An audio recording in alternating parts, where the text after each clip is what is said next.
Então, gente, vou fazer uma breve apresentação novamente do professor Jair Barbosa. Ele é pós-doutor em filosofia. Esse pós-doutorado dele foi feito na Alemanha. Ele pode contar isso um pouquinho para a gente depois. Ele também é graduado pela USP e as preferências temáticas dele, segundo o próprio currículo Lattes, é estética e ética. Os autores principais da pesquisa de Jair Barbosa é Kant, Schelling, Schopenhauer, Nietzsche, e ele é autor também de diversos livros e tradutor, principal tradutor da obra schopenhaueriana no Brasil, traduzindo, por exemplo, a clássica obra de Schopenhauer, O Mundo como Vontade, como Representação. Então, eu dou novamente as boas-vindas ao professor Jair Barbosa e fico muito feliz de estar aqui podendo conversar com você e que as pessoas também possam desfrutar do valor intelectual que este encontro certamente proporcionará para elas. Então, seja bem-vindo novamente.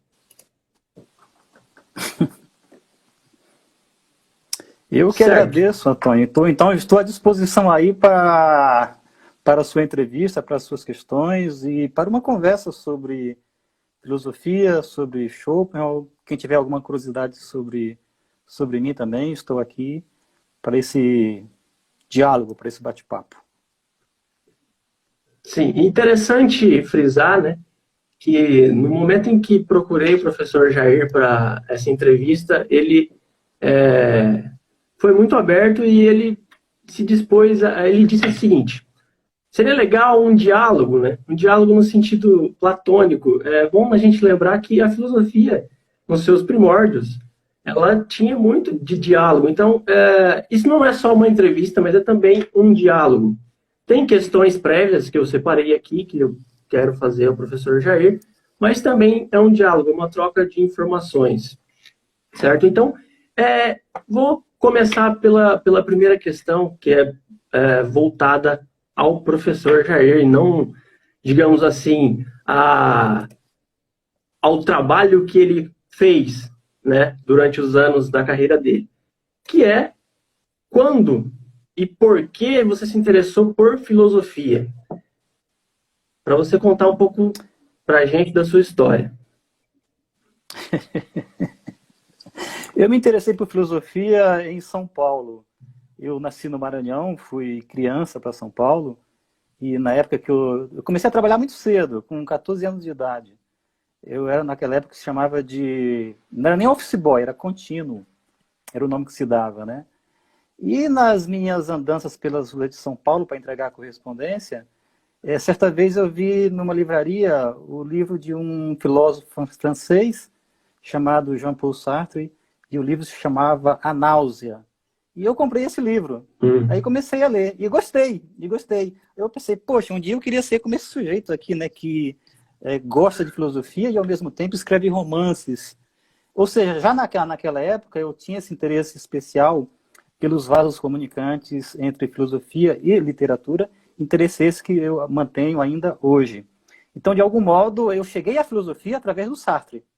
Aí prestei o vestibular para filosofia na Universidade de São Paulo, passei, inclusive, com uma nota boa, né? Dava para fazer outras coisas.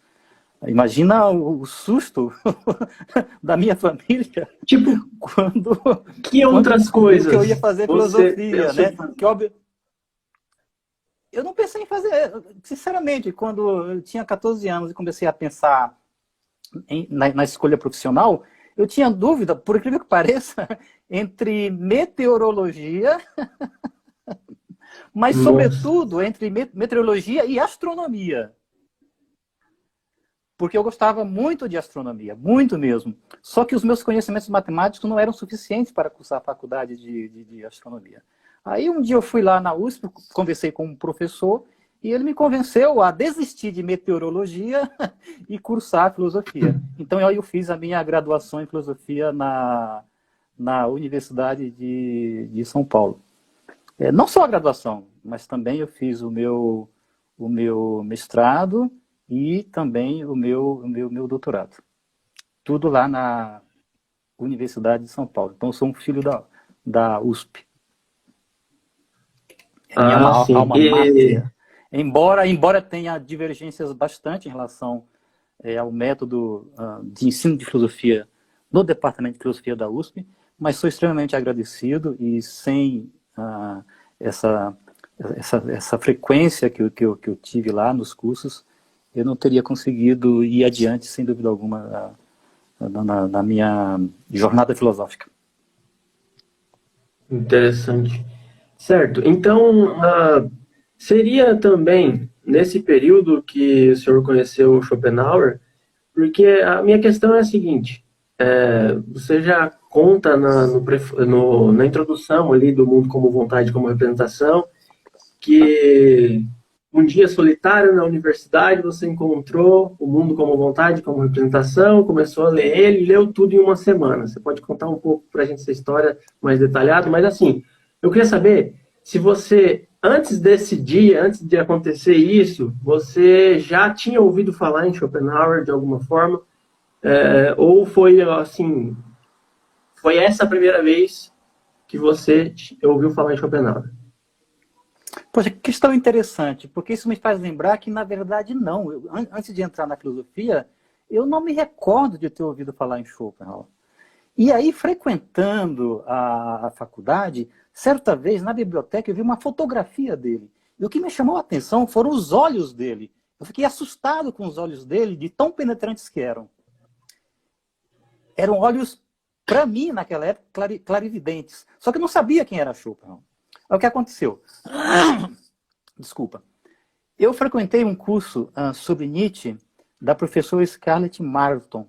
E também frequentei um curso sobre Nietzsche do professor Carlos Alberto Ribeiro de Moura. Dois grandes especialistas em Nietzsche, talvez algum dos maiores ao lado do professor Giacoia, né? E ao frequentar esses cursos, e eu li muito Nietzsche, né? Aliás, na graduação em filosofia, foi o autor que eu mais li. Foi Nietzsche. Só que ocorreu o seguinte: ao final da graduação, eu achei esquisito uma coisa. O Nietzsche falava muito de Schopenhauer. A cada 3 páginas de um texto do Nietzsche, ele falava do Schopenhauer. E eu fiquei intrigado com aquilo. Aí eu pensei, quer saber de uma coisa? Eu não vou estudar Nietzsche, que eu estava pensando em estudar Nietzsche. Fiz até um projeto de mestrado sobre Nietzsche. Eu não vou estudar Nietzsche, eu vou estudar Schopenhauer.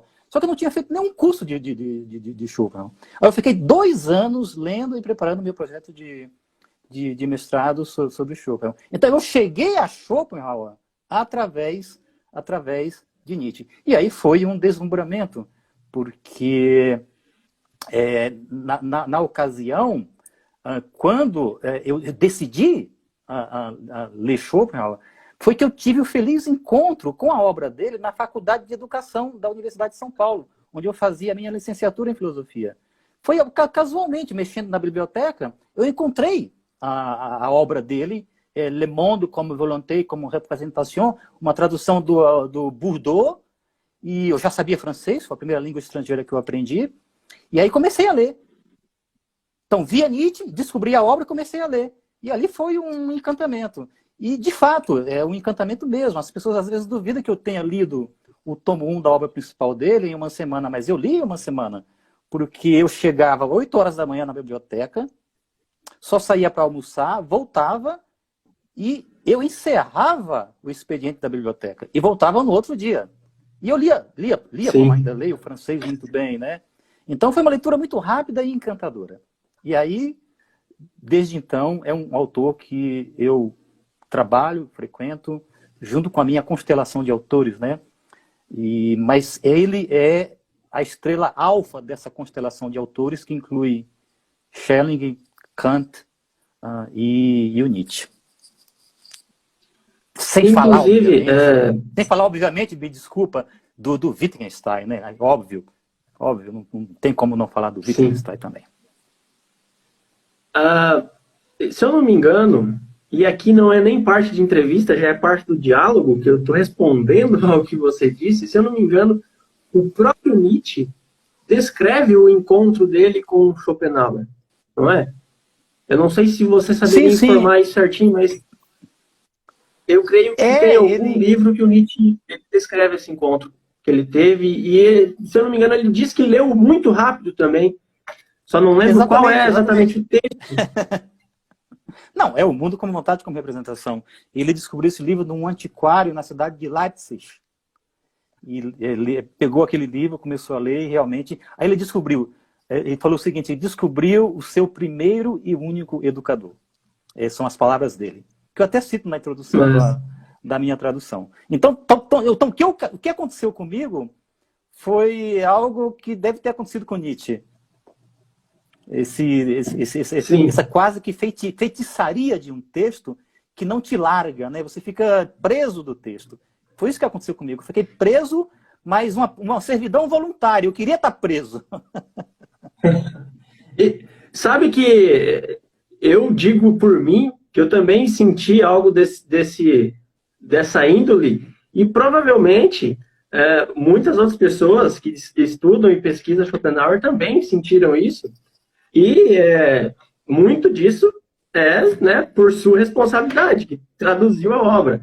Porque eu, por exemplo, não tenho conhecimento da língua alemã. Então, eu acho que esse encantamento prévio ao mundo como vontade de representação deve ser uma coisa que não se restringe apenas ao Nietzsche, né? É uma coisa que deve acontecer com bastante frequência. Então, professor, eu vou seguir com as questões. Também uma questão mais voltada a Jair Barbosa e não ao que Jair Barbosa fez. Você já tinha uma predisposição a fazer traduções? Você acredita que já tinha esse desejo em fazer traduções antes de fazê-las? Ou foi algo que foi uma certa coincidência? Como que você definiria isso? Olha, o meu trabalho de tradução, que eu faço com muito prazer, sobretudo da língua alemã para a língua portuguesa, ele se deveu também ao Schopenhauer. Porque eu li em francês. Como eu te disse, na adolescência eu estudei francês, então eu leio muito bem, falo, é uma língua bastante acessível para mim. Mas o que aconteceu? Aquele deslumbramento que eu tive com a leitura da obra principal do autor, eu pensei comigo mesmo, poxa, não há tradução dessa obra para o português. Eu preciso disponibilizar isso para os leitores e para que talvez eles tenham esse mesmo tipo de reação, esse mesmo tipo de encantamento que eu tive. Então, o que aconteceu? Eu fui aprender alemão com o desejo de traduzir o Schopenhauer do original para o português. E assim disponibilizar para as pessoas a possibilidade do mesmo tipo de experiência que eu tive. E aí eu entrei no Goethe Institute lá de São Paulo. Foi curioso, porque eu não tinha dinheiro, eu tenho uma origem simples, né? Eu não tinha dinheiro, eu morava na USP na época, com bolsa de estudo para moradia e para alimentação. E não tinha dinheiro para estudar alemão, e o Goethe Institute é caro. Aí o que eu fiz? Eu fui lá no Goethe Institute, na rua Lisboa, em São Paulo, pedi para falar com o diretor do instituto e expus para ele, olha, é o seguinte, eu faço filosofia, não tenho dinheiro para pagar esse curso, e queria fazer esse curso porque um dia eu quero traduzir texto de filosofia do alemão para o português. Aí o sujeito ficou olhando assim para mim, ele achou curioso aquilo, aí ele falou, escreve uma carta aí e deixa comigo, e expõe a tua situação e dentro de 1 a 2 semanas eu te dou a resposta. Aí dentro de, acho que de 1 semana, ele me ligou e disse, Jair, você tem uma bolsa de 100% de estudos para estudar alemão aqui no Goethe Instituto de São Paulo. E aí eu fui estudar alemão e aí começou a minha aventura com a língua alemã, com o objetivo de traduzir o Schopenhauer para o português. Que, aliás, é uma história parecida com o Jorge Luis Borges, né? Ele disse que foi aprender alemão para ler Schopenhauer no original. Eu fui aprender alemão para ler no original e traduzir para o português. Porque eu queria que as pessoas tivessem acesso a esse texto tão interessante, tão bem escrito, no caso. Foi, então, ao mesmo tempo que você aprendia, você traduzia? Ou você fez um certo tempo de aprendizado para depois começar a traduzir? Não, fiz um certo tempo de aprendizado, só que tem uma coisa. Antes de frequentar o Goethe Institute, eu já, por conta própria, de modo autodidata, eu já li a gramática alemã, eu já tinha noções básicas de alemão por conta própria, tá? Aí eu aperfeiçoei isso no Goethe Instituto de São Paulo, de modo que o meu aprendizado de alemão ele transcorreu com uma certa celeridade, digamos assim. Tanto é que, acho que 3 anos depois que eu entrei no Goethe Instituto, eu já comecei a traduzir. Uhum. Claro, quando a gente traduz, a gente sempre consulta outras obras, né? Eu já tinha um conhecimento da tradução francesa do Schopenhauer, né? Então, a gente sempre se apoia dos momentos difíceis em outras obras também para solucionar as passagens complicadas de um texto. Sim, compreendi. Então, daria para dizer que não teve tanta dificuldade em compreender e aprender o alemão. Tenho, porque é uma língua do diabo. O Voltaire tem uma piada, o Voltaire tem uma piada que é a seguinte: para falar com as mulheres, o francês. Para falar com os diplomatas, o inglês. Para falar com os cavalos, o alemão. É uma língua muito difícil. É uma língua muito difícil. Eu sou um eterno aprendiz do alemão. Um eterno aprendiz. Mas, digamos assim, a minha estadia... Já fiz estadia lá, e a minha frequentação dos textos originais, tudo isso vai dando com o tempo uma certa celeridade quando a gente começa a traduzir um texto e vai dando uma compreensão maior das passagens difíceis, né? Sim. Certo. Vamos avançando aqui nas nossas questões. Eu gostaria de saber, é uma pergunta que normalmente eu recebo muito aqui na página. Às vezes eu abro a caixa de perguntas, que é uma opção, não sei se o senhor conhece, mas é uma opção aqui do Instagram, que você libera uma caixa de perguntas para os seus seguidores perguntarem, né? Normalmente eu coloco lá apenas dúvidas sobre Schopenhauer. E uma pergunta que sempre chega é: por onde começar a ler Schopenhauer? Por qual obra começar a ler Schopenhauer? E aí, eu sempre respondo da seguinte forma: ora, se você tiver um enfoque acadêmico para entender a epistemologia, você pode começar pela quádrupse raiz. Mas eu percebo que a maioria das pessoas que fazem essa pergunta, eles têm um interesse em Schopenhauer que é mais no sentido da ética, né? E aí eu sempre fico com dúvida sobre qual indicação fazer. Então eu te faço essa pergunta: por onde começar a ler Schopenhauer? Olha, o Schopenhauer é um autor bastante claro, tá? Num primeiro momento, pode até ser que você ache difícil aqui e ali, mas à medida que você vai lendo, os conceitos vão ficando claros. Não, é um dos autores mais claros e límpidos da história da filosofia. Nesse sentido, eu aconselho que você comece a ler mesmo pelo tomo 1 de O Mundo como Vontade como Representação. Esse é o meu conselho. Se o livro 1, que é o livro dedicado à teoria do conhecimento, ou seja, ao objeto da experiência da ciência, tem uma certa complicação no início, aos poucos, eu penso, o leitor, se tiver uma certa paciência, vai conseguir entrar no texto. E aí ele vai até o final.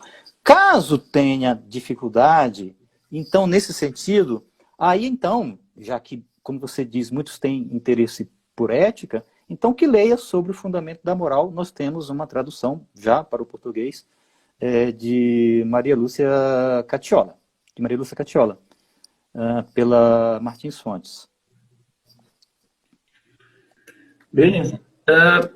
E claro, então, eu não posso deixar de indicar, para sanar algum tipo de dificuldade, o meu livrinho introdutório, Schopenhauer, A Decifração do Enigma do Mundo, que está em 3ª edição pela editora Paulus, e as 2 outras anteriores foi pela editora Moderna. Então, é uma introdução que serve de apoio à leitura, seja de O Mundo como Vontade como Representação, seja sobre o Fundamento da Moral. Então, são esses 2 textos do Schopenhauer, tá? O tomo 1 de O Mundo como Vontade como Representação, ou então, caso sinta dificuldade, e tem interesse por ética sobre o fundamento da moral. Conta um pouco pra gente sobre esse seu livro. Quando que você escreveu ele? Ele é realmente sobre a introdução à filosofia de Schopenhauer ou ele tem algo além disso? É um livro de introdução à filosofia de Schopenhauer. Ele foi escrito em 1997, publicado pela editora Moderna. É bastante acessível, tá? E trata dos principais temas da filosofia deles. O tema da vontade, o tema da representação, a distinção entre essência e aparência, digamos assim, um vínculo à filosofia kantiana, o que ele deve ao Kant, mas, sobretudo, na parte final, que eu acho bastante interessante, o impacto que Schopenhauer teve na literatura brasileira. Em 1997, nesse livrinho, eu já aponto os grandes leitores literários de Schopenhauer no Brasil, nomeadamente Machado de Assis e Augusto dos Anjos. Então, nesse livrinho, eu já faço o vínculo do Schopenhauer com a literatura brasileira. E aí, se você me permite, eu vou abrir um parênteses, né? Os estudos schopenhauerianos no Brasil, eles, na verdade, já começaram via literatura lá no século XIX, mediante justamente o Machado de Assis. Ele tem um texto que eu indico, chamado O Autor de Si Mesmo, em que ele discute justamente... É uma crônica, né? Uma crônica, em que ele discute a metafísica do amor sexual de Schopenhauer. Ele narra o caso de um casal que teve um filho, né, que é morto a bicadas de galinha, né?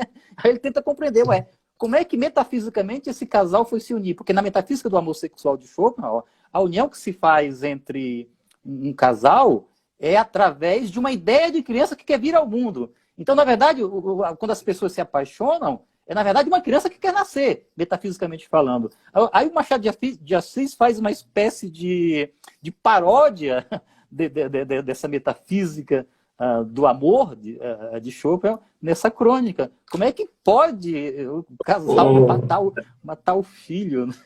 Esse filho que foi o autor de si mesmo, né? Através daquele casal. Então, já no Machado de Assis você tem isso. E mais, o Machado de Assis, na época, encomendou todas as obras do Schopenhauer que havia em francês. Então, esse nosso grande nome da literatura é um dos primeiros comentadores de Schopenhauer, ao modo dele, né? com toda aquela ironia que era típica do Machado de Assis. Mas veja, também no século XIX temos um filósofo que é desmerecido pelos manuais, chamado Tobias Barreto, um filósofo sergipano, que já naquela época, e até antes do Machado de Assis, comentou uma obra do Eduard von Hartmann, muito importante para a psicanálise e para a filosofia, chamada Filosofia des Unbewussten, Filosofia do Inconsciente.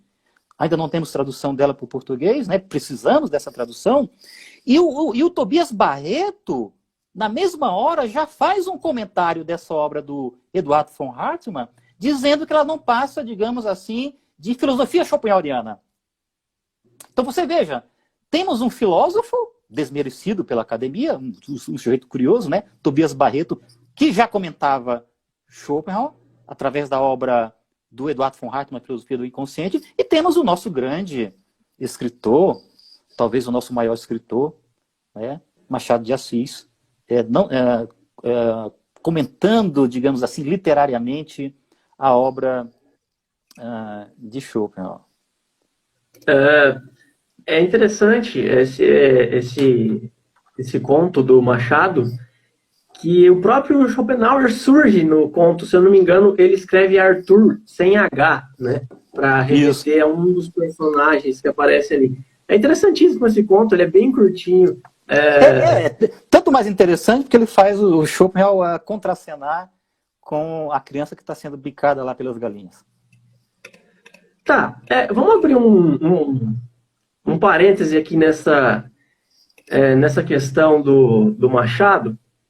E eu gostaria de saber o seguinte: dá para perceber a influência schopenhaueriana em outros textos do Machado? Além desta crônica? Por exemplo, o Quincas Borba. Eu sinto que aquele cachorro tem alguma coisa de errado nele. Mas aí você já está querendo que eu conte sobre um livro que eu acabei de escrever, né, que já enviei para a editora e que provavelmente deve sair em algum momento, né? Mas aí eu vou adiantar o livro, né? Porque a minha tese, e ela é desenvolvida nesse livro, é que o Quincas Borba, o filósofo de Barbacena, na Gente, verdade, eu não sabia disso, hein? Eu não sabia disso. na verdade, é uma caricatura de Schopenhauer. E a filosofia do humanitismo, e aí eu vou propor uma nova interpretação, diferente do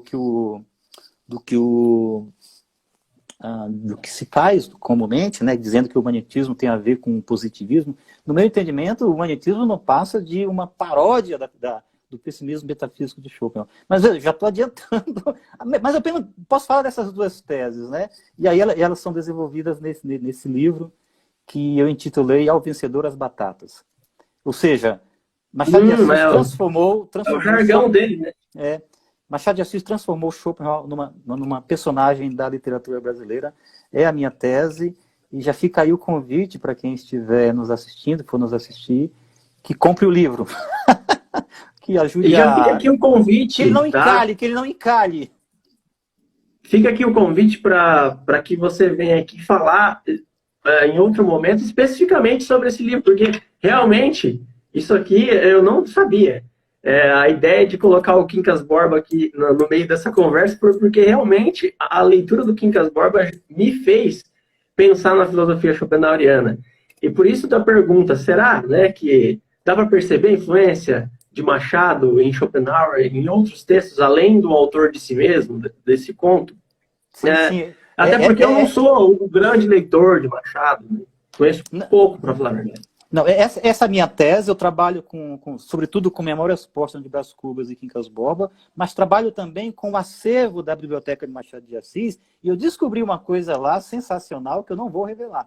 Vai ter que ler o livro para fundamentar essa minha tese, tá? Essas minhas duas teses, tá ok? Então é por aí. Era um grande leitor de Schopenhauer, ao modo dele, ironicamente, né?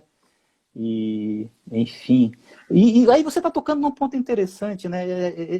Essa capacidade que o Schopenhauer tinha de despertar nos grandes romancistas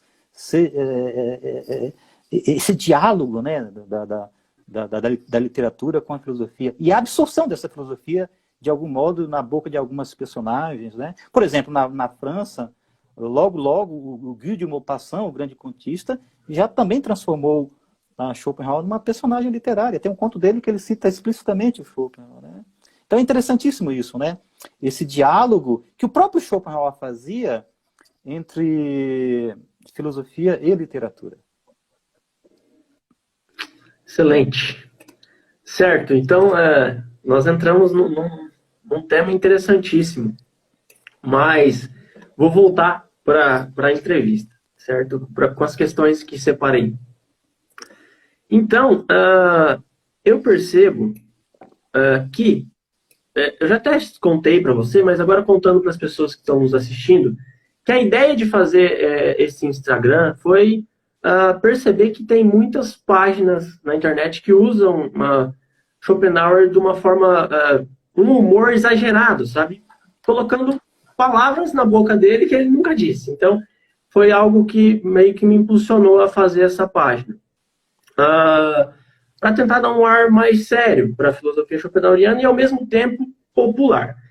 Então, eu vejo o seguinte, que principalmente a difusão do livro Dialética Erística, que o professor pode me corrigir, mas, se eu não me engano, é um manuscrito póstumo encontrado na casa de Schopenhauer, a Dialética Erística.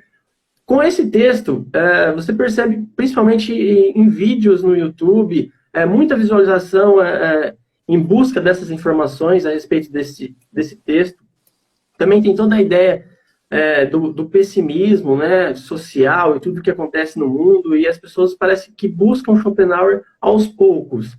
E aí, agora a pergunta é o seguinte: como que você percebe a filosofia schopenhaueriana daqui para frente? Você acha que ela tem tendência ao crescimento ou uma tendência à estagnação? Você fala em termos de estudos acadêmicos, em termos de alcance popular? Em que Das duas sentido? formas. das duas formas. Tá, Tanto acadêmico... Tá, em termos acadêmicos, eu diria que a tendência é de crescimento, tá? Porque, veja, em 2001, eu concebi e organizei o primeiro colóquio Schopenhauer do Brasil, que depois se tornou um colóquio internacional.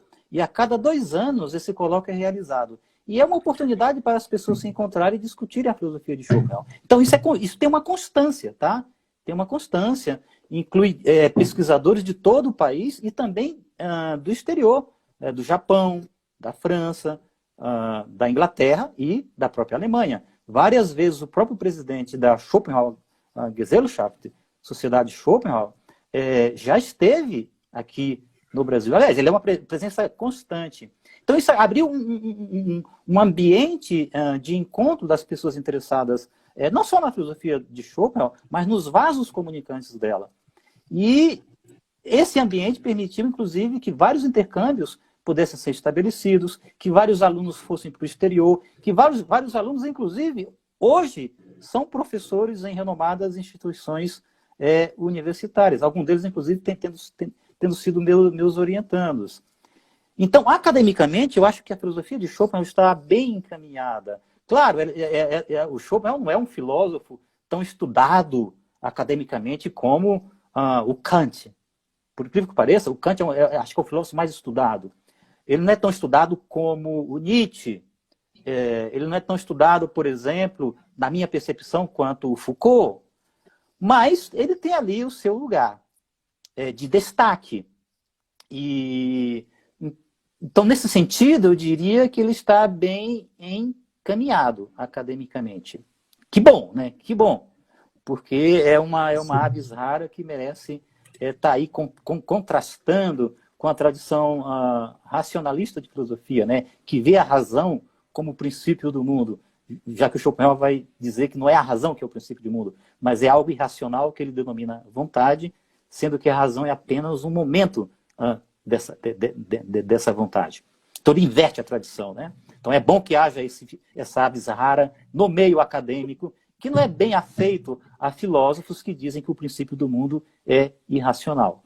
O grande orgulho do ser humano e também dos acadêmicos é a faculdade de razão, não é mesmo? E aí chega um filósofo e diz que a razão é secundária, então há uma tendência de resistência. Mas ele está bem encaminhado academicamente. Em termos populares,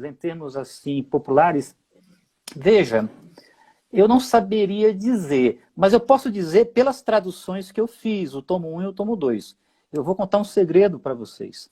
O tomo 1, de O Mundo como Vontade como Representação, ele está na 2ª edição e já teve 18 reimpressões. Então tem bastante gente fora da academia também lendo Schopenhauer. Ou seja, do ponto de vista do mercado livreiro filosófico, é um best-seller. Tá? Já teve 18 reimpressões. 18 reimpressões. Não é um livro barato, né? Então, por aí, isso aí é um termômetro. Sem falar dos aforismos para a sabedoria de vida, que é um texto do Parerga e Paralipômena, do tomo 1, né? Que eu também traduzi, que está pela Martins Fontes, que tem uma tiragem bem elevada. Eu não sei porque eu não tenho o acesso à estatística deles, né? Mas já foi até publicado pela Publifolha, por exemplo, já vi em aeroporto. Então eu não saberia, entende? Mas, por exemplo, o teu ambiente do Instagram tem mais de 4 mil inscritos, né? Então isso já tem um termômetro do interesse, sobretudo de jovens, pela filosofia de Schopenhauer. Recentemente eu vi duas pessoas que publicaram uma revista de estudos schopenhauerianos, 2 jovens professores aqui de Curitiba, do Colégio Estadual. Eles estão fazendo estágio ainda, né? Eles estão aqui exatamente. assistindo. Eles estão fazendo estágio ainda, parece, e não sei, e já tem uma revistinha, né? Então o Schopenhauer está aí. Então o Schopenhauer está aí bem encaminhado entre os jovens, no público, mas não saberia fazer a medição disso, né? Mas pela tiragem dos livros que eu traduzi, eu acho que tem muita gente leiga lendo o autor. Agora, assim, uma questão anexa a isso que a gente está conversando se você acha que ele é ensinado de maneira satisfatória nas universidades. Por que eu pergunto isso? Porque também já vi várias vezes as pessoas virem aqui falar que querem fazer o TCC em filosofia em Schopenhauer, mas não tem nenhum professor na faculdade que estuda Schopenhauer. Também já vi as pessoas falando que fizeram a faculdade de filosofia e não ouviram falar quase nada de Schopenhauer. Então, assim, é claro que não dá para generalizar, mas eu queria saber da sua opinião, se ele é ensinado satisfatoriamente nas universidades brasileiras de modo geral. Eu acho que sim, são pessoas competentes. Como eu te disse, vários desses professores que hoje estão, inclusive, em programas de pós-graduação, passaram pelo colóquio Schopenhauer e também passaram por aquilo que se chama ANPOF, Associação Nacional de Pós-Graduação em Filosofia, que tem um grupo de estudos chamado GT Schopenhauer, que é liderado pelo professor Flammarion Ramos, e que já teve outros líderes, né? Então, do meu ponto de vista, posso discordar de uma ou outra leitura, isso é normal em filosofia, né? Mas apesar de eu discordar disso ou daquilo, eu posso dizer que são pessoas competentes. Então, tem pessoas competentes orientando o mestrado e doutorado sobre o Schopenhauer. Mas há poucos, viu? Há poucos. Que eu saiba, nós temos no Departamento de Filosofia da Federal da Bahia, nós temos, obviamente, no Departamento de Filosofia da USP, nós temos aqui na PUC do Paraná, nós temos no Departamento de Filosofia da Universidade Federal de Santa Catarina, claro, nós temos no Departamento de Filosofia da Unicamp, no Rio de Janeiro também tem alguma coisa, mas esses que eu citei aí me parece que são os principais focos de orientação e são professores extremamente competentes que estão orientando na pós-graduação, orientando o mestrado e doutorado, alguns mais concorridos, outros menos, né? Mas temos sim professores que orientam bem academicamente Schopenhauer. Certo. Beleza, então. Vamos dando sequência. Agora eu quero fazer algumas perguntas, como já foi falado para você previamente, a respeito de algumas obras de Schopenhauer. Mas não conceitos específicos, né? Só para explicar para as pessoas que nos assistem.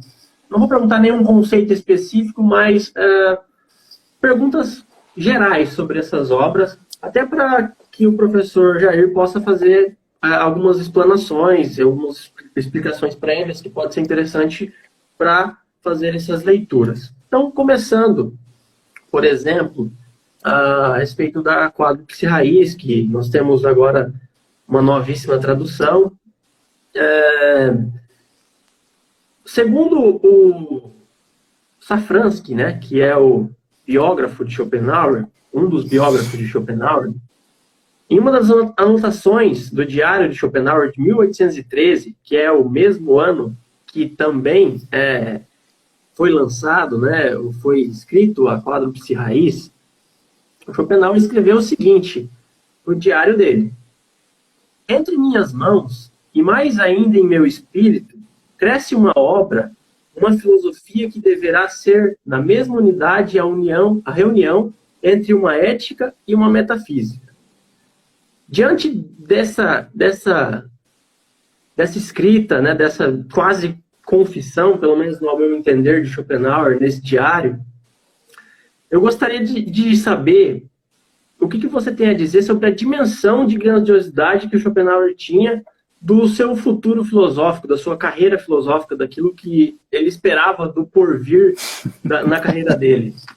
Olha, como você entende isso? Olha, veja, Schopenhauer era um gênio. E todo gênio não precisa ter modéstia em relação à sua genialidade. O próprio Nietzsche vai dizer que quando Schopenhauer, porque um conceito importante da filosofia de Schopenhauer é o conceito de gênio, né? Que ele aparenta ao louco. Então, gênio e louco são aparentados na filosofia de Schopenhauer. Porque são aquelas pessoas, digamos assim, em termos populares, desligados da realidade. Mas ao se desligarem da realidade, eles entram naquele domínio do espírito que permite as grandes criações literárias e filosóficas. O Schopenhauer tinha plena ciência de que ele era um gênio. Tanto é que quando ele terminou de escrever O Mundo como Vontade como Representação, ele enviou uma carta ao seu editor, para nós muito engraçada, ele dizendo o seguinte: olha, isso aqui é um livro que você não precisa me pagar muito, porque você não tem dinheiro suficiente para me pagar pelo valor desse livro, mas pode me pagar tal quantia assim e publique o livro. O problema é que foi um fracasso geral a venda do livro. O livro teve que ser vendido como papel velho. Mas ele sabia da genialidade dele. E ele sabia que, a partir desse livro, muitos outros seriam escritos. Que é mais ou menos uma frase que o Nietzsche também vai usar depois, né? A partir do meu livro, centenas de outros livros serão escritos. E isso, a história mostrou que era verdade. O que eu estou querendo dizer? Todo gênio tem plena consciência da sua obra. Não era diferente com Schopenhauer. Então ele sabia o que ele estava doando, digamos assim, ao mundo. E aí você falou num ponto importante, né, o aspecto ético da filosofia de Schopenhauer. De fato, o encerramento da obra principal dele, porque a obra principal dele tem 4 grandes temas, né? Já adianto aqui para o seu público, que é leigo, que ainda não teve acesso ao tomo 1 de O Mundo como Vontade, como Representação. O livro 1 trata da experiência e da ciência, ou seja, é teoria do conhecimento. O livro 2 trata propriamente do que ele entende como coisa em si em oposição à aparência, ou seja, trata da vontade cósmica e como que esse em si se manifesta em mundo que é espelho desse em si. Ou seja, o segundo livro é dedicado à metafísica da natureza. O terceiro livro tem como tema a metafísica do belo. São os temas clássicos da filosofia, né? Teoria do conhecimento, filosofia da natureza e estética. E o último livro é dedicado à ética. É o encerramento. E é o livro que ele considerava mais importante. Que encerra com aquilo que ele vai chamar... E aí é muito interessante, né? Porque essa ética dele, no plano da metafísica, é uma ética da renúncia ao mundo. Ele vai dizer que o grande acontecimento do mundo não é o herói que afirma a vida, mas é aquele que renuncia à vida. Por quê? Aquela famosa frase de Schopenhauer: toda vida é sofrimento. E, portanto, o grande acontecimento do mundo é aquela pessoa que nega na raiz esse sofrimento, ou seja, que nega a vontade. E ele vê isso na figura do asceta e do santo. Portanto, a ética de Schopenhauer é uma ética da renúncia. Por isso que, e aí é uma coisa que poucas pessoas sabem, no final da vida dele, ele vai se declarar um budista.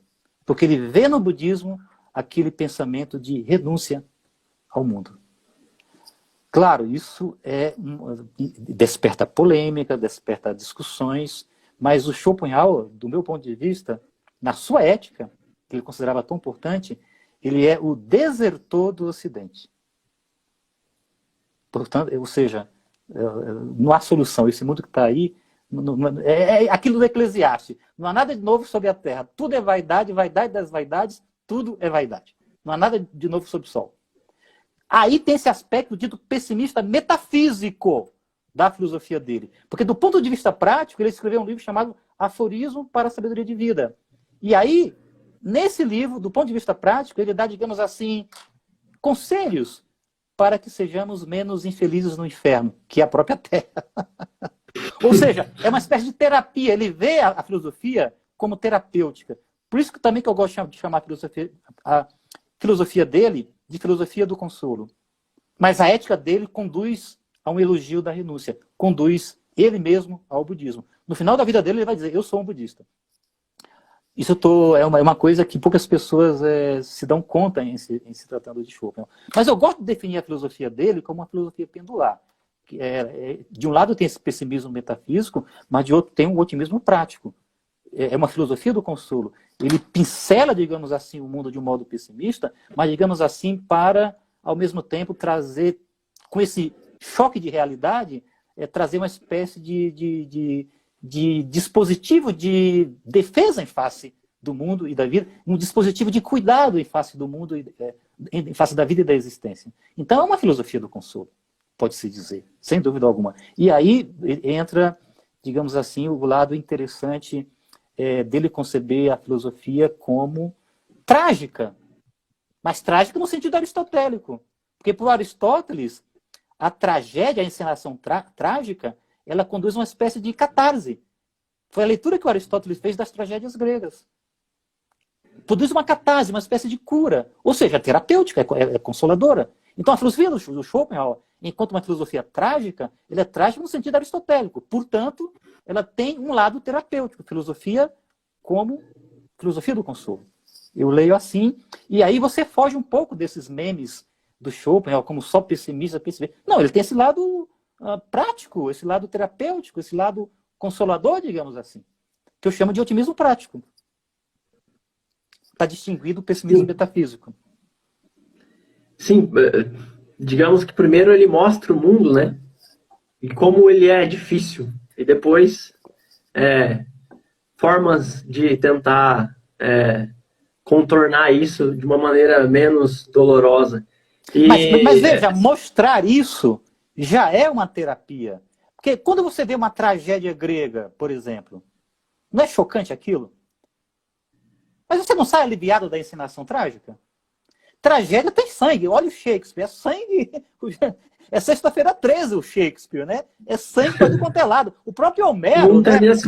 O próprio Homero na Odisseia, quando Ulisses retorna e vê os pretendentes de Penélope, ele chacina todo mundo. É sangue. É sangue todo quanto é lado. Mas veja, os gregos mostraram isso para o Ocidente. Essa encenação trágica, do lado terrível da vida, é catártica. Quando você vê uma tragédia, há um certo alívio. Quem que não gosta de tragédia? Todo mundo gosta. É o que me fez lembrar de uma coisa, né?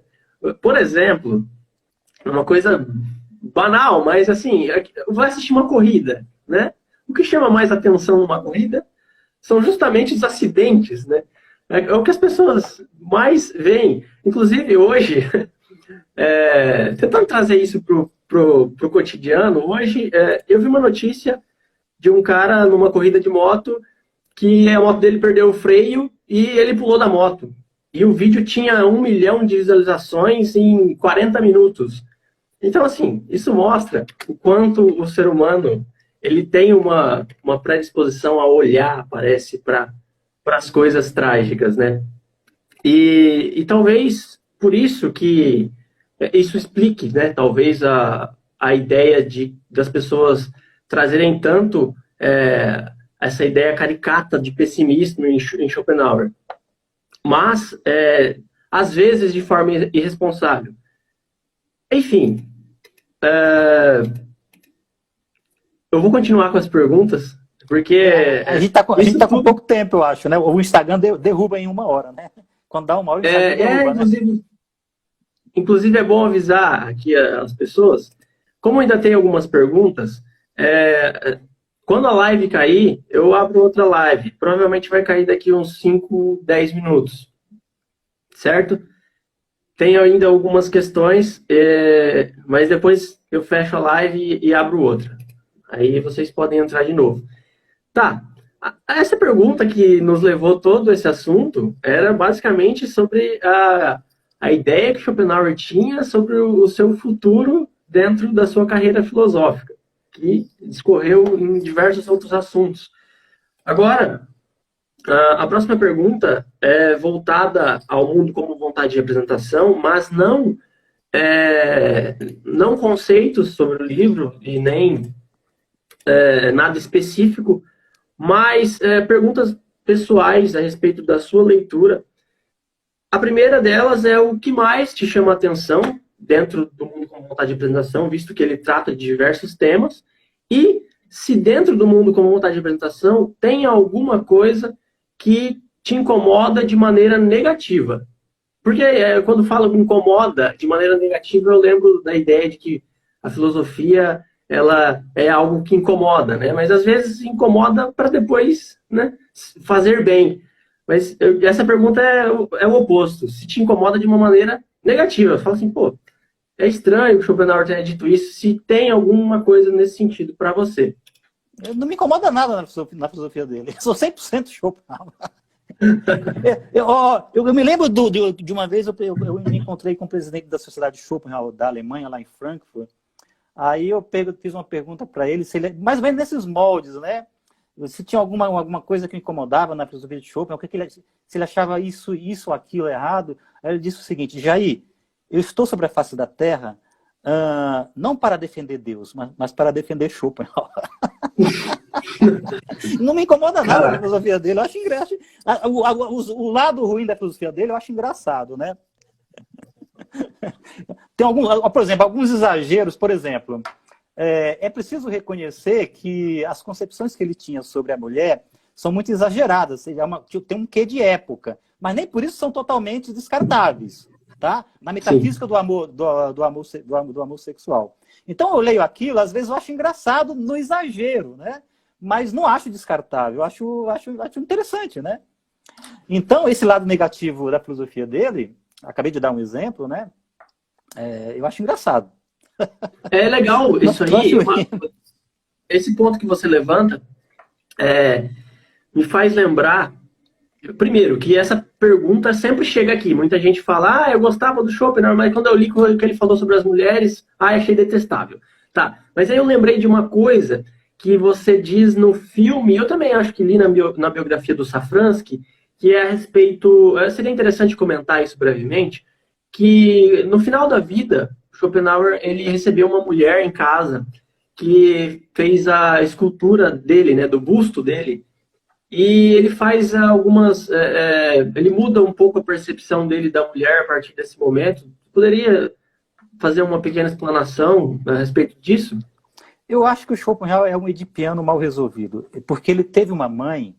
Acontece o seguinte, ele gostava muito do pai, tá? E esse pai, ele se casou com a mãe dele, a chamada Johanna, né? Havia uma diferença de idade substancial entre os dois. Na verdade, foi um casamento de conveniência. Só que com o tempo, o Heinrich Flores começou a amar a Johanna. Só que a recíproca não foi verdadeira. Era uma mulher muito inteligente, ela tinha um salão literário em Hamburgo, e ela estava mais interessada em receber as pessoas cultas da época para discutir literatura, discutir arte, etc. e tal. E até quando o pai ficava doente, o Schopenhauer reclamava disso, a mãe dele preferia o salão literário, né? Então, o que aconteceu? Num certo dia, esse senhor cai da janela, provavelmente suicídio. E a mãe dele imediatamente se muda para Weimar, a capital literária da Alemanha na época. E ela era uma escritora de romances baratos, mas muito conhecida na época, famosa. Portanto, Schopenhauer era filho de uma mulher famosa, inteligentíssima, e que cuidou muito da educação dele, a educação literária dele. E depois que o pai morre, ela se muda de Hamburgo para Weimar. E ele depois pede autorização dela para deixar a escola de comércio, porque ele estava sendo destinado pelo pai a ser comerciante, porque era uma família rica, né? Porque ele estava mais interessado no que hoje se chama ciências humanas, ou seja, texto de filosofia, texto de literatura, texto de história, etc. e tal. E a mãe dele autoriza ele a ir para Weimar. Só que quando chega lá, a situação é muito complicada entre os dois. A mãe dele já estava com um amante dentro de casa, era muito moderna para a época, e o Schopenhauer não suportou aquilo. Primeiro por conta ele achava que era um desrespeito à memória do pai, mas só que ela era uma mulher moderna, e, enfim, morreu, enterrou, ela estava livre, né? Morreu, enterrou, estava livre. E ela já tinha o seu amante, o Schopenhauer não admitia isso, né? Então eu vejo um certo edipianismo dele ali, né? Então foi uma briga constante entre os dois. Então, na minha opinião, a imagem que ele tem das mulheres está muito baseada nesse retrato da mãe, que era uma mulher inteligente, mas, digamos assim, muito gastona, porque ela gastou toda a herança, ela morreu pobre, e ainda gastou a herança da filha. Da irmã. Da irmã dele. E o Schopenhauer multiplicou, porque ele estudou comércio, ele multiplicou a fortuna. Teve um caso lá de falência, que eles colocaram o dinheiro na mão de um investidor, e o investidor decretou falência. Sabe o que o Schopenhauer disse? O investidor chamou para acordo, né? A mãe, a filha e o filho. E a mãe e a filha aceitaram o acordo. O Schopenhauer não. O Schopenhauer não aceitou o acordo. Tempos depois, o investidor não só se recuperou, como estava rico. Aí o Schopenhauer escreveu uma cartinha para ele, olha, lhe escrevo para dizer que os meus papéis ainda estão válidos e você os pague com juros e correções, digamos assim, monetárias, porque do contrário, você irá aos tribunais. E assim lhe mostro que um filósofo não é necessariamente um ignorante. Aí o sujeito pagou, ou seja, ele não fez acordo e tempos depois ganhou muito mais do que o investido. Ou seja, mas a imagem da mãe dele marcou muito a figura feminina na obra dele. Ou seja, de uma pessoa interesseira, de uma pessoa perdulária, inteligente que seja, mas, digamos assim, fria no seu amor com os homens. Na verdade, a mulher ela está interessada mais em quem o proteja do que propriamente no coração da pessoa. O Schopenhauer diz isso, não é mesmo? A mulher quer um protetor. Então, essa imagem da mãe marcou ele. Mas aí, quando ele conheceu essa escultora no final da vida, ele mudou de ideia, porque era uma pessoa inteligente, uma pessoa atenciosa, um artista, que foi lá fazer o busto dele, ele cozinhava café para ela, e em certa ocasião ele até disse que se sentia casado com ela, né? E que se ele tivesse conhecido uma pessoa como aquela antes, talvez a sua imagem sobre o feminino tivesse sido diferente. Então é isso, é uma imagem materna que ele guardou. E no edipianismo, eu acho mal resolvido. Interessante conceituar, né, essa ideia de toda a polêmica que tem em torno dessa temática, né? Porque às vezes as pessoas elas levam em consideração só o texto que elas leram ali e aí já tiram um pré-julgamento, e algo importante a se frisar, entender o contexto da época, primeira coisa, né? Também, mas veja bem, essa imagem do feminino em Schopenhauer, durante um bom tempo, travou a leitura da filosofia dele na Alemanha, viu? Travou realmente.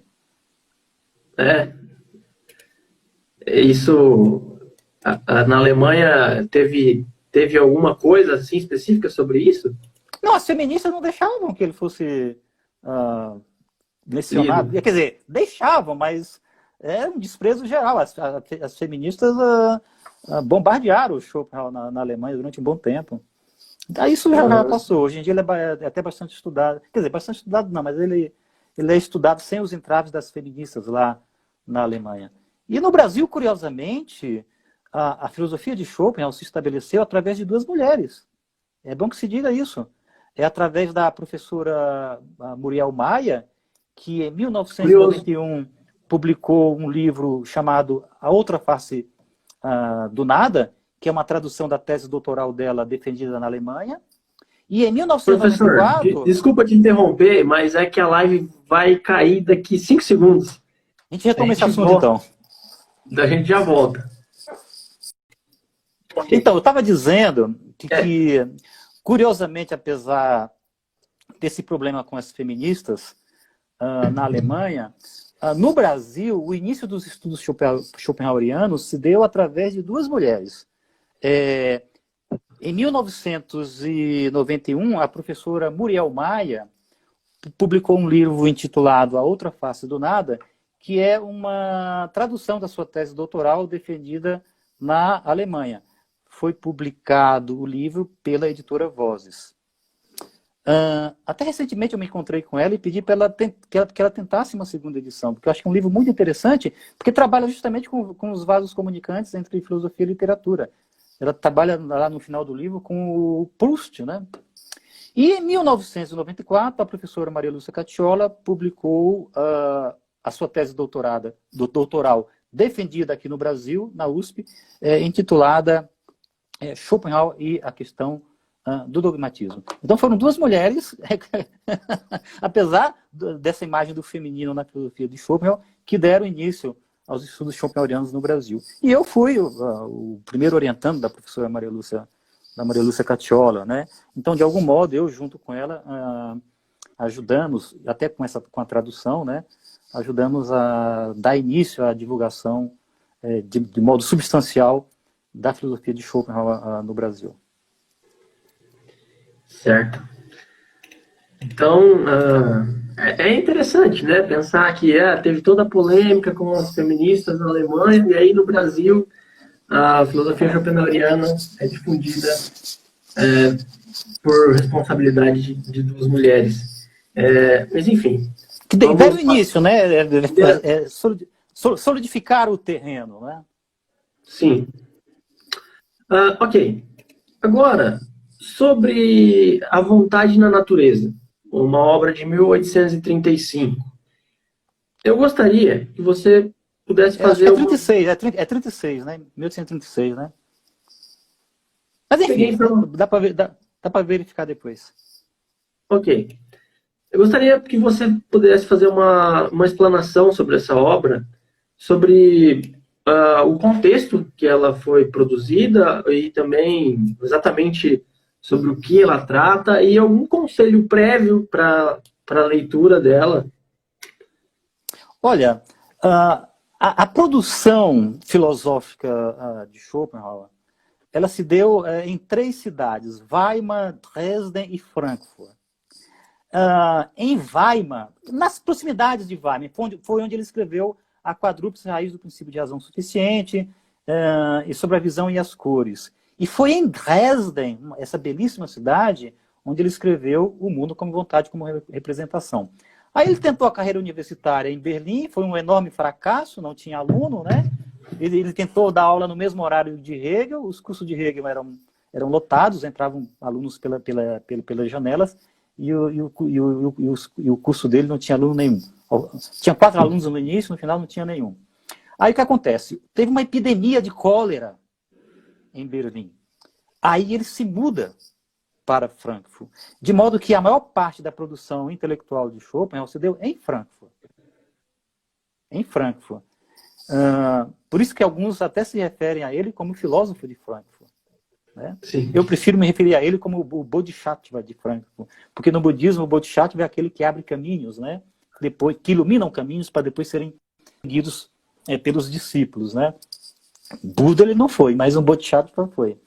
E a obra Sobre a Vontade da Natureza, escrita em 1836, quando ele já estava em Frankfurt, porque ele foge de Berlim em 1831, ele fica 5 anos sem fazer nada, aí de repente ele resolve escrever Sobre a Vontade da Natureza, que é uma obra, em termos gerais, na qual ele tenta pegar elementos da ciência da época que de algum modo comprovariam a sua metafísica da vontade. Tanto é que tem lá um capítulo chamado Astronomia Física, em que ele tenta justamente dizer, demonstrar com dados da ciência, que a vontade é o em si dos corpos do mundo, ou seja, existiria uma vontade cósmica. Mas ele trata de vários outros assuntos numa tentativa de comprovar, com os dados científicos da época,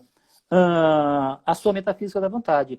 Aí ele, por exemplo, trata de anatomia comparada, ele vai falar, por exemplo, de fisiologia e de patologia, ele vai falar também de linguística, ele vai falar de estudos chineses, vai falar de sinologia e, obviamente, ele vai falar de ética. Então, de modo geral, o próprio título Sobre a Vontade na Natureza, essa natureza é a natureza dos cientistas. Tá? Então, é uma tentativa de comprovação da sua metafísica mediante, entre aspas, a física da época. Em linhas gerais, é isso o livro Sobre a Vontade da Natureza, que é o primeiro livro frankfurtiano dele. Sim, excelente. E corresponde, de algum modo, em muitos aspectos, à metafísica da natureza, ao tomo 2 do seu livro, que é, propriamente dizendo, a sua cosmologia. Porque a gente não pode deixar de ter em mente que o Schopenhauer faz uma cosmologia no seu livro, ou seja, ele estuda a origem do mundo, a origem do cosmo. E para ele, a origem do cosmo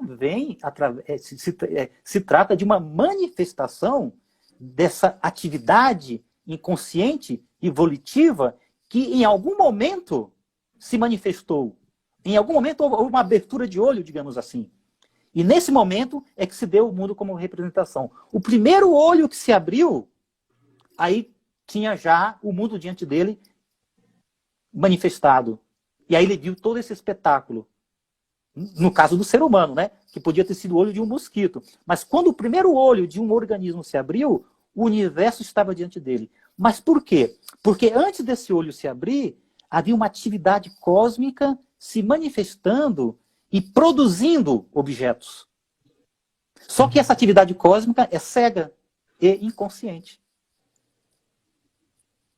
Então, é a cosmologia dele que está lá no segundo livro de Um Mundo como Vontade como Representação. Então, sobre a vontade da natureza, é uma tentativa dele trazer elementos científicos da época para comprovar essa cosmologia. Porque nessa cosmologia ele trata de vários temas relacionados à ciência. E eu me lembro que você me perguntou antes o que me incomodava na filosofia de Schopenhauer. Eu disse que nada me incomodava, porque aquilo que me incomodava eu achava engraçado, né? E que eu gostava, o que mais gostava na filosofia dele. É difícil dizer o que eu mais gosto na filosofia dele, porque eu considero a filosofia dele uma espécie de obra de arte, né? E eu acho que ela é musical. Mas, digamos assim, sabe uma coisa muito que me fascinou muito mesmo? O olhar que ele tem para a natureza. O tempo inteiro, o Schopenhauer traz exemplos de observações da natureza. Que, por sinal, quando ele vai elencar o que influenciou o seu pensamento, ele fala de 4 influências principais. Os Upanishads, o Kant, o Platão e a consideração, a intuição, a consideração, a contemplação da natureza. Então, se você lê o tomo 1 de Um Mundo como Vontade e como Representação, mas também o tomo 2, está cheio de exemplos retirados da natureza. Isso eu acho fantástico. Poucos filósofos tinham um olhar tão bonito e poético para a natureza. E aí entra os animais. Ah, sim, Não à toa, depois, em O Fundamento da Moral, o Schopenhauer vai dar início a uma reflexão que, do meu ponto de vista, a gente pode perfeitamente considerá-lo como um dos precursores da ética animal. Por quê? Porque na filosofia dele tem uma noção importantíssima que ele trabalha com grande amplitude, coisa que não ocorria antes, que é a noção de corpo, por incrível que pareça. E esse corpo não é o corpo humano, é o corpo animal, que é enquadrado... humano. Aí, que o corpo humano é enquadrado no corpo animal, que é um corpo que sofre, que é o objeto da ética dele. Porque a ética dele é a ética justamente da compaixão. O que é a compaixão? É aquela atividade que evita o sofrimento alheio. É você colocar-se no lugar de quem está sofrendo e ajudar quem está sofrendo. E isso é extensível aos animais.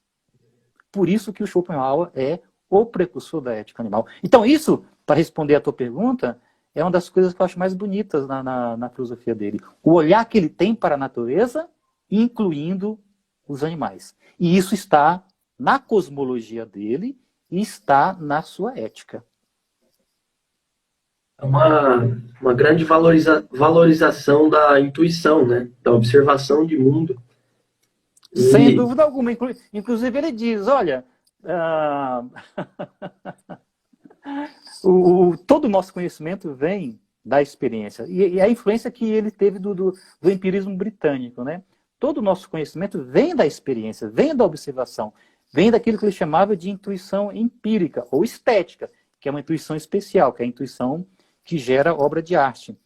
E depois dessas intuições empíricas, que ele chamava de representações submetidas ao princípio de razão, olha aí a quadrúplice raiz, a importância da quadrúplice raiz do princípio de razão suficiente, você tem as representações secundárias, as representações de representações, que são os conceitos. Então, todo conceito filosófico, qualquer conceito, tem a sua base na experiência. É a depuração da experiência.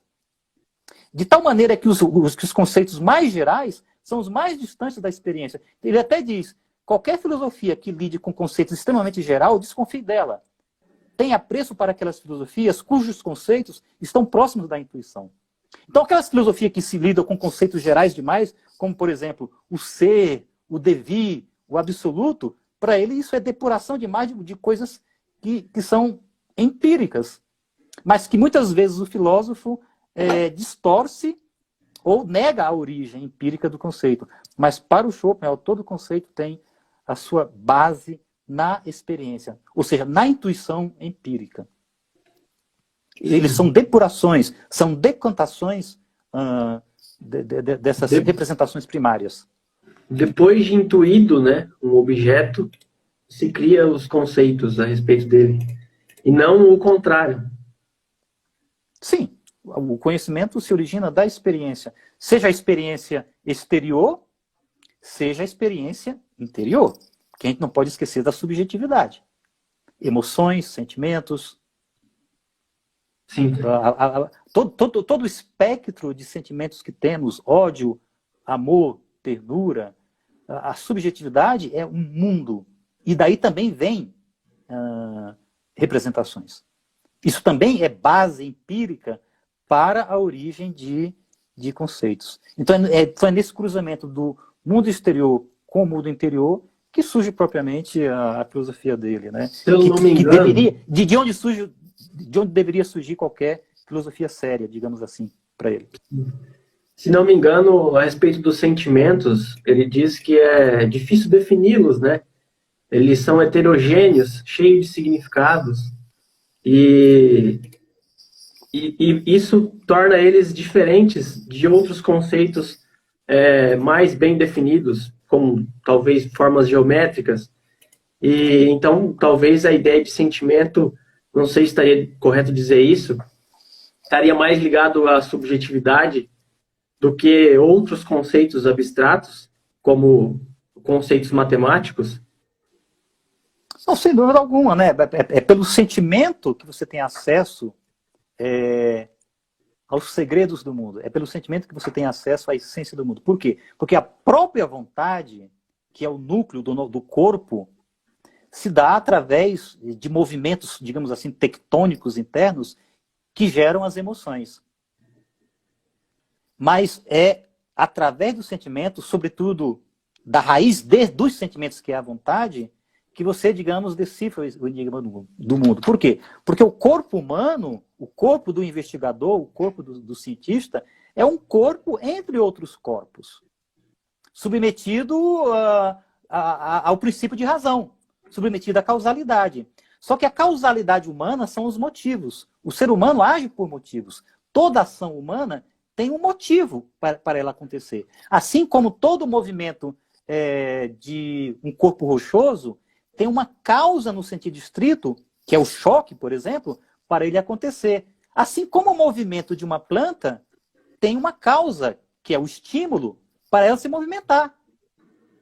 Mas tudo isso é causalidade. Só que em três formas. Causalidade humana, que são os motivos, causalidade dos vegetais, que são os estímulos, e causalidade em sentido estrito, dos objetos inorgânicos. Mas aí qual é a grande sacada do Schopenhauer? Se o meu corpo age por motivo, então eu posso observar de dentro o meu movimento, eu posso observar de dentro o que me permite eu me movimentar. E ao fazer essa observação, lá no limite da minha subjetividade, eu encontro algo que eu nomeio com o nome de vontade, que é a base de todas as emoções, de todos os sentimentos. E aí, analogicamente, eu transponho isso para o mundo exterior e digo que os outros objetos, que também se movem por causalidade, têm como íntimo a vontade. Por quê? Porque o íntimo da causalidade, observado em mim, é vontade. E aí, é a famosa conclusão analógica que o Schopenhauer faz. Então, o Schopenhauer chega, digamos assim, à decifração do enigma do mundo através do sentimento. É uma coisa, é o lado romântico da filosofia dele. A gente não pode esquecer que ele estava na época, não era uma época muito distante daquilo que chamava de Sturm und Drang, né? Tempestade e ímpeto, né? Do romantismo. Então não deixa de haver um elemento romântico aí. É o sentimento, olha a questão poética, né? É o sentimento que decifra o enigma do mundo. Sim. Porque todo o espectro de emoções e de sentimento tem por raiz a vontade. E a vontade é o núcleo de todos os objetos. Então é através dessa chave que eu compreendo o núcleo do mundo exterior. Essa chave chamada vontade. Daria para dizer que o cientista, ele sempre faz parte da experiência, né? Ele sempre é parte dessa experiência. Sim, como ele diz, né, lá no segundo livro, o cientista não é uma cabeça alada de anjo. Ele tem um corpo, ele é indivíduo. E esse corpo está enraizado no mundo. Então, essa coisa de dizer que há uma observação neutra da experiência do mundo, o Schopenhauer é bastante cético em relação a isso. Todo cientista, todo investigador, ele não é uma cabeça desprovida de raiz, desprovida de um corpo. Ora, esse corpo, no seu íntimo, ele é à vontade. Certo. Muito bom ouvir tudo isso. Eu vou seguir então agora para a última questão. E eu quero deixar já previamente os agradecimentos a todos que estão nos ouvindo até agora e que estão gostando. Então, a questão é a respeito do Paralipômena. Por que motivos este texto fez Schopenhauer famoso e os outros não?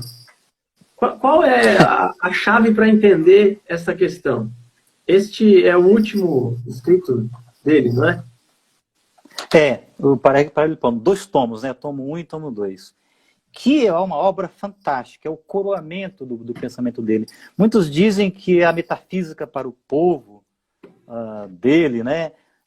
Às vezes até de uma maneira depreciativa. Não, é uma obra fantástica.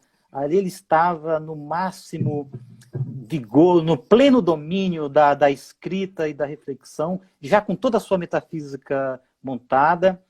E a fama vem porque tem um texto lá intitulado Aforismos para a Sabedoria de Vida, que por sinal eu traduzi, né? Que, no meu entendimento, é um dos mais belos, se não o mais belo texto de Schopenhauer. Tá? E é um texto extremamente acessível, extremamente claro, que trata justamente da sabedoria de vida. Ou seja, como ser menos infeliz no mundo. E do ponto de vista da filosofia dele, como ser feliz. É disso que ele trata. Porque felicidade para ele significa ser menos infeliz, já que toda a vida é sofrimento. Então é um texto belíssimo. Agora, curiosamente, a filosofia de Schopenhauer só começou a ser considerada na Alemanha porque a filosofia dele se dá no interior daquilo que se chama idealismo alemão, que os manuais catalogam através de 3 figuras, Fichte, Schelling e Hegel.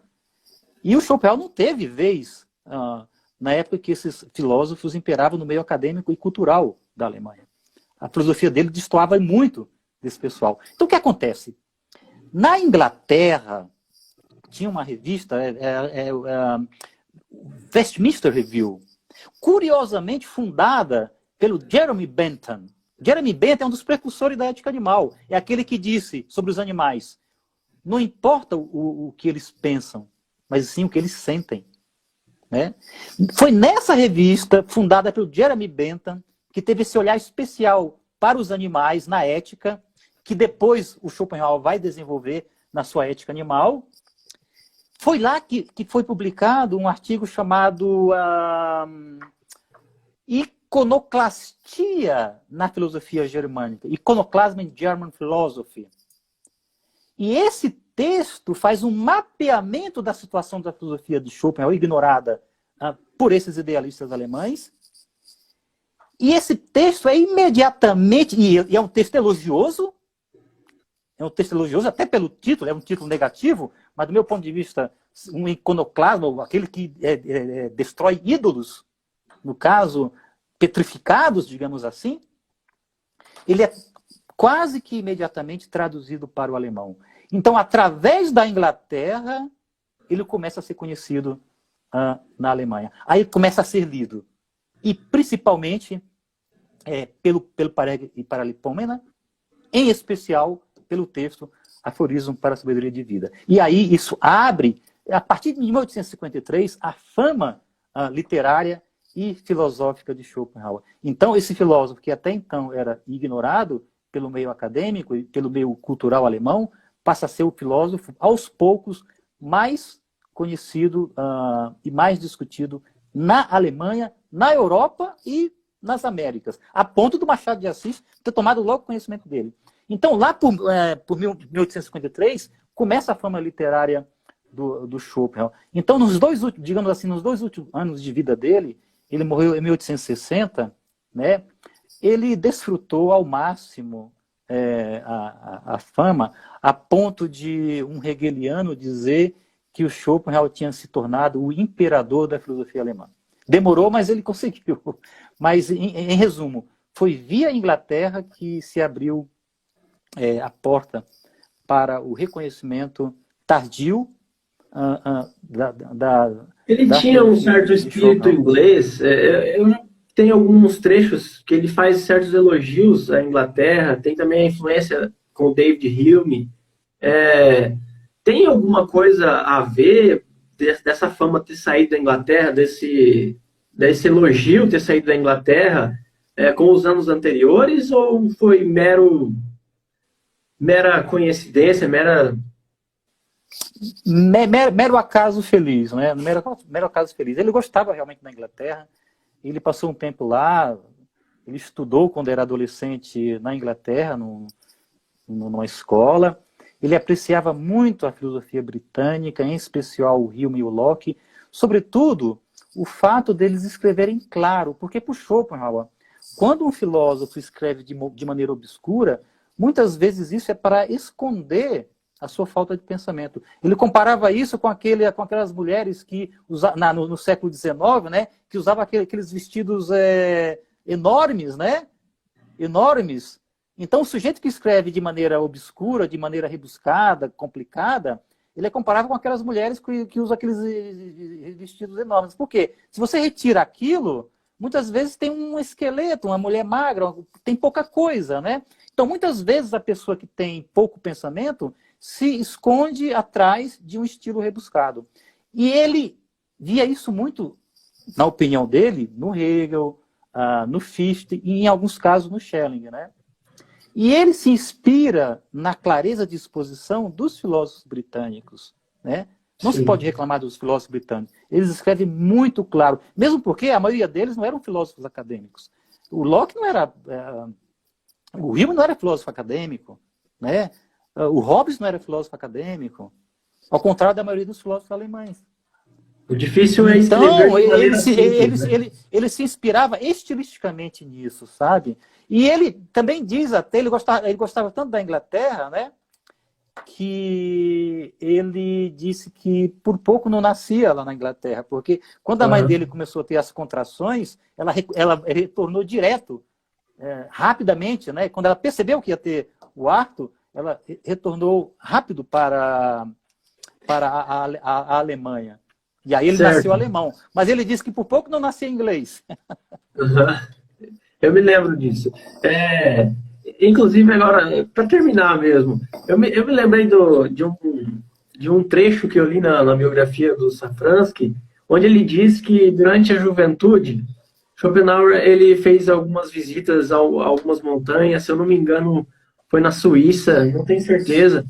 E numa dessas montanhas tinha uma casa. E ele assinou nessa casa. Ele tinha um mural que as pessoas podiam assinar o nome. E depois do lançamento do Peregrine Palipomena, as pessoas começaram a visitar esse lugar onde tinha a assinatura dele. Você se lembra dessa história? Ou tem alguma coisa para contar sobre isso? Enfim. O que eu sei é que ele gostava muito de escalar montanhas. Escalar montanhas. Né, de observar o mundo lá de cima. E essas escaladas de montanhas vão aparecer como observações da natureza na obra dele. Agora, esse negócio de ter deixado o nome dele escrito lá em alguma casa, disso daí não me recordo. Vou até verificar de novo na boa biografia que o Safransky escreveu, Schopenhauer e os anos selvagens da filosofia. Esses selvagens é por causa dos idealistas alemães, né, que não davam direito de acesso dele à filosofia. E olha que coisa curiosa, hein? O Schopenhauer conheceu pessoalmente o Fichte. Foi aluno do Fichte. E o Hegel participou do exame de admissão dele na Universidade de Berlim para a docência. E o Schelling foi um filósofo que ele leu bastante. Antes de elaborar o o seu sistema. Aliás, foi o filósofo que ele mais leu, né? Mas não Schelling. conheceu pessoalmente. É o Schelling. Foi o filósofo que ele mais leu antes de elaborar o seu sistema. Que, inclusive, faz parte da minha tese, isso daí, né? Sim. Mas essa questão de ele ter uma casa nas montanhas, de ter deixado o nome dele... Quer dizer, ter deixado o Tem, nome dele consta lá assinado, não me recordo dessa passagem. na biografia, ele fala que na juventude ele deixou a assinatura numa casa onde as pessoas assinavam, de fato. Uhum. Porque passaram ali, porque chegaram ao topo daquela montanha. E depois que ele conseguiu a fama, as pessoas começaram a visitar esse local na montanha para verem a assinatura dele. Inclusive depois da morte dele também. Uhum. Professor, acho que é isso. As perguntas que separei foram essas. Eu agradeço imensamente o senhor ter aceitado esse diálogo e essa entrevista. E as portas aqui estão sempre abertas para que você possa divulgar seus trabalhos ou vir falar sobre Schopenhauer, porque creio ser um tema que, ao menos para mim, eu ouviria por horas e horas e horas sem enjoar, porque é de muito meu interesse. Então, passo a palavra para você agora, para que possa finalizar, dar algum recado. Fala livre, fica à vontade para falar o que bem desejar. Antônio, eu que agradeço esse momento agradável de uma conversa descontraída sobre um autor que, como eu disse, eu convivo com ele há bastante tempo, ajudei a formar muitas pessoas que hoje se encarregam de levar adiante os estudos schopenhauerianos no Brasil. Também eu fico feliz por notar que você aqui no Instagram tem muitos seguidores, muitos jovens que estão se encarregando de também fomentar a filosofia de Schopenhauer. E eu gostaria de dizer que se trata de um filósofo bastante atual, né, bastante vigoroso na sua atualidade. Olha, tem aqui uma pessoa que é a Grega, ela está perguntando onde está o Félix. O Félix é um gato filosófico, tá? Deixa eu pegar o gato filosófico aqui, só um minutinho, só um minutinho.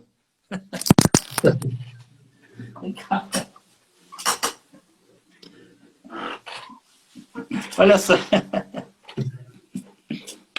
Olha aí. Fala oi pro Félix, galera.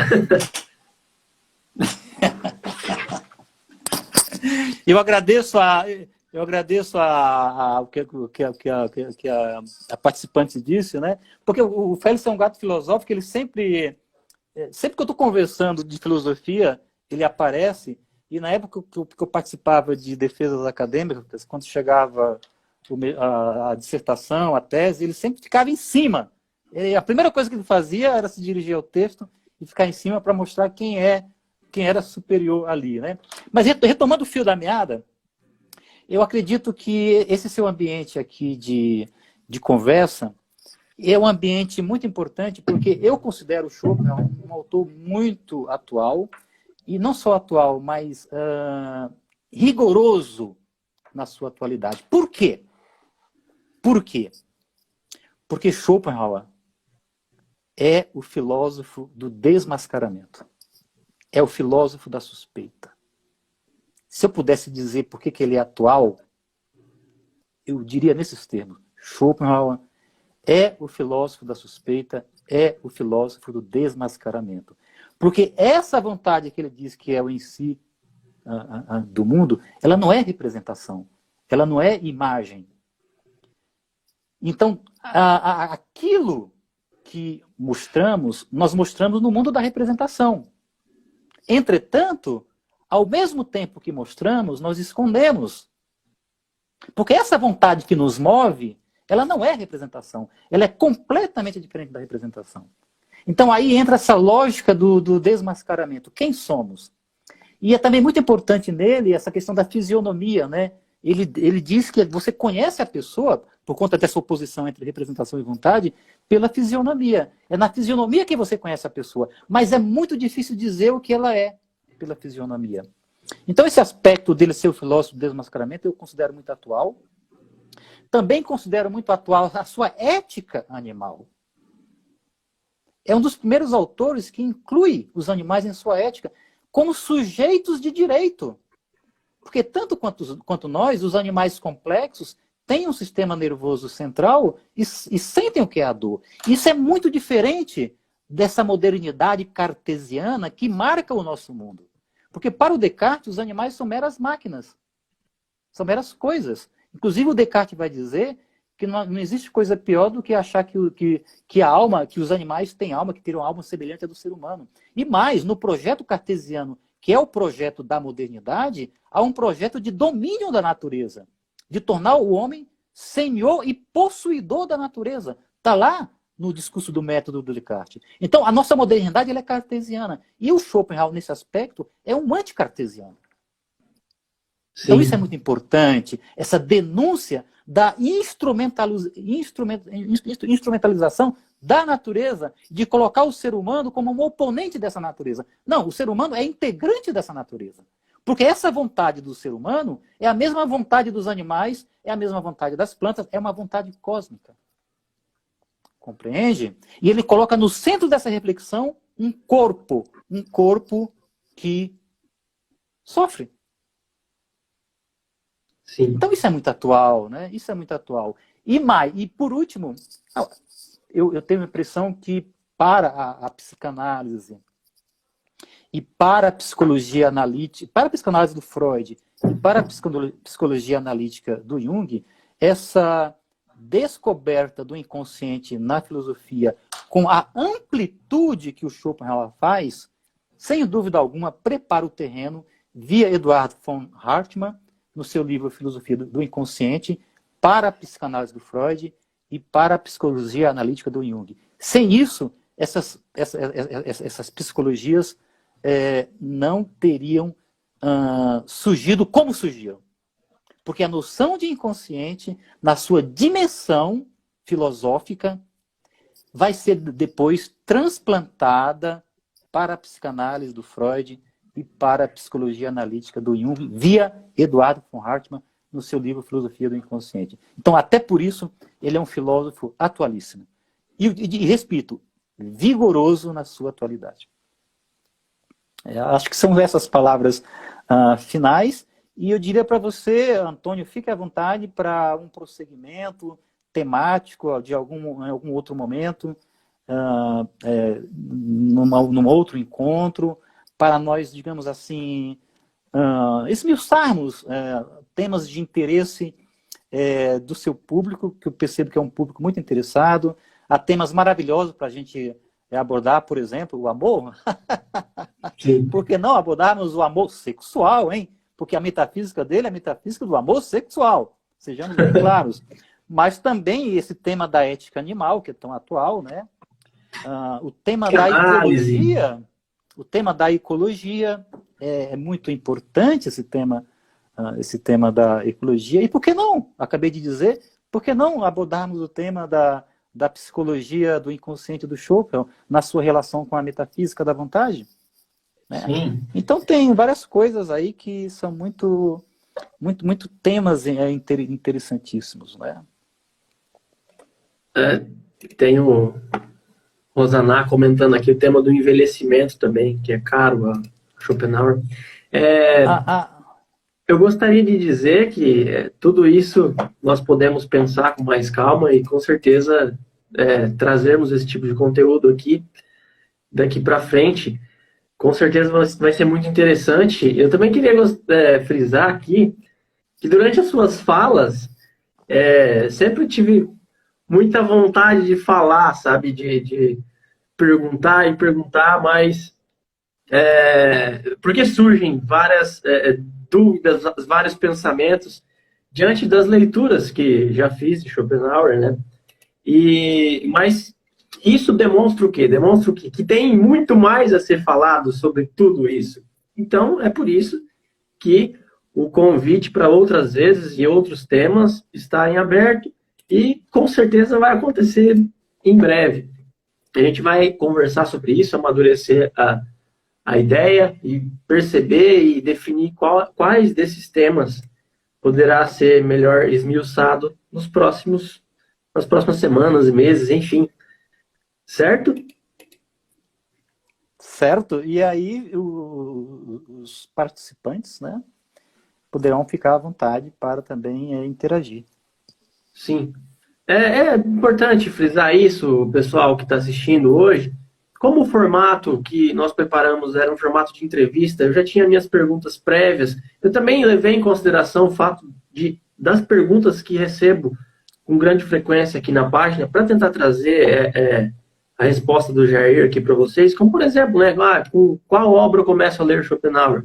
Que é basicamente uma pergunta mais dos seguidores do que minha. Mas em outras oportunidades, outros encontros que nós tivermos com o Jair Barbosa, nós podemos abrir um espaço maior para a dúvida de vocês, beleza? Mas hoje ficou mais nesse formato de entrevista e diálogo, que para mim foi excelente e eu tenho certeza que para vocês também. Então, resta a mim dizer boa noite a todos e até uma próxima. De novo, eu entrego aí a despedida ao professor Jair e fiquem em paz todos que conosco estiveram até aqui. Boa noite a todos e tenham uma boa noite de sono. Hoje é domingo, né? É uma excelente semana. E até uma próxima vez, o Antônio aí vai comunicar um dia e um horário e talvez um tema e a gente pode de novo conversar dessa maneira descontraída que fizemos aqui, mais rigorosa, né? Rigorosa. Descontração com rigor. E talvez outras pessoas possam também se juntar a nós. E vamos dar prosseguimento a essa conversa. Com o maior prazer. Fique à vontade, Antônio, para entrar em contato e podermos conversar novamente. Tá ok? Talvez com menos frio, né? Porque eu tô cheio de roupa aqui, esse frio danado, né? Em Curitiba. Mas, enfim, é isso daí. Boa noite a todos. Então é isso, pessoal. Eu fico por aqui. Como eu falei, parece que é um assunto que pede sempre mais, mas por hoje é só, certo? Então, fica o meu abraço ao professor Jair e até a próxima. Eu vou encerrar a live, tudo bem? Tchau, tchau. Falou.